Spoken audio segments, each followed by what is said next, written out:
peace, justice, and strong institutions. You can see how these three are crucial for our country's continued existence and sustainable growth in this SDG. Violence and crime seem unavoidable in many areas of our country, but by making this SDG attainable, we may stop violence from happening since more justice and peace will be served. Victims of such crimes run the risk of upholding justice within themselves. Doing this, the rule of law will be strengthened and everyone's access to their rights will be preserved. Here are 3 examples of the numerous social injustices that had occurred. Martial law. The late President Ferdinand Marcos proclaimed martial law on September 21, 1972. And on September 22, 1972, 8 newsmen, 3 senators, 3 congressmen, 2 provincial governors, 4 constitutional convention delegates, and 3 congressmen were all promptly detained. Primary victims of human rights abuses under martial law were 107,240. 7,000 people were detained under martial law, the majority without warrants. 34,000 were tortured, and 3,240 were murdered by the military and the police. Freedom of expression and the media. In the Reporters Without Borders 2021 World Press Freedom Index, the Philippines was placed 130th. Even though it was one of the most democratic nations in Asia, it is nevertheless one of the riskiest places in the world to work in the media. Journalists and news media organizations have received red tags or accusations of sympathizing with the communist movement under the Duterte regime. Since 1986, at least 190 journalists have died. 21 of those deaths have occurred under the Duterte administration. Next is the ABS-CBN shutdown. During the reign of Duterte's administration, ABS-CBN was shut down due to tax evasion.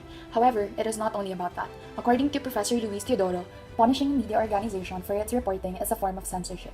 The claim that ABS-CBN is biased is just another way of saying that the government does not like how the network has been reporting. In short, it wants it to shut down for exercising its right to press freedom. Moreover, ABS-CBN was also shut down during the martial law in 1972. Philippine War on Drugs. According to the Philippine Drug Enforcement Agency, the drug war death toll as of April 2022 is 6,248. A survey revealed that a total of 331,694 people were detained in the 229,868 drug war operations since the former PDRR assumed office. Kian de los Santos, a 17-year-old boy from Caloocan City, was murdered by 3 policemen during an anti-drug operation. He was one of the faces of the former PDDR's bloody war on drugs. Ways to achieve SDG 16: reduce violence everywhere. Significantly reduce all forms of violence and related death rates everywhere. Protect the children from abuse, exploitation, trafficking, and violence. End abuse, exploitation, trafficking, and all forms of violence against and torture of children. Promote the rule of law and ensure equal access to justice. Promote the rule of law at the national and international levels and ensure equal access to justice for all. Combat organized crime and illicit financial and arms flows. By 2030, significantly reduce illicit financial and arms flows, strengthen the recovery of return of stolen assets, and combat all forms of organized crime. Substantially reduce corruption and bribery. Substantially reduce corruption and bribery in all their forms. Develop effective, accountable, and transparent institutions. Develop effective, accountable, and transparent institutions at all levels. Ensure responsive, inclusive, and representative decision-making. Ensure responsive, inclusive, participatory, and representative decision-making at all levels. Strengthen the participation in global governance. Broaden and strengthen the participation of developing countries in the institutions of global governance. Provide universal legal identity.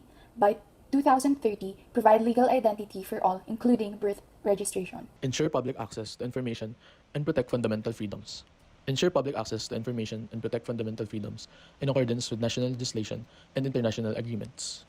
Strengthen national institutions to prevent violence and combat terrorism and crime. Strengthen relevant national institutions, including through international cooperation, for building capacity at all levels, in particular in developing countries, to prevent violence and combat terrorism and crime.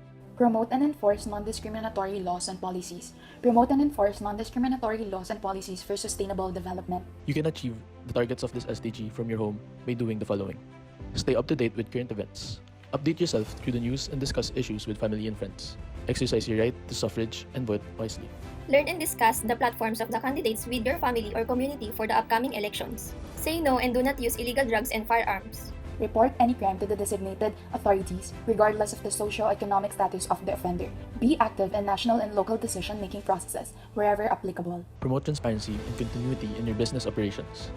Speak out against any form of human rights violations. Uphold and support basic human rights. Exercise your right to form and join organizations and unions. To sum it all up, in order to live in a world where there is peace both between and within nations, one of the sustainable development goals that every country aspires to achieve is a world where all governments are transparent and accountable to us, and in a society where justice prevails and everyone is treated equally before the law. This is the world in which we reside, the one we hope to experience.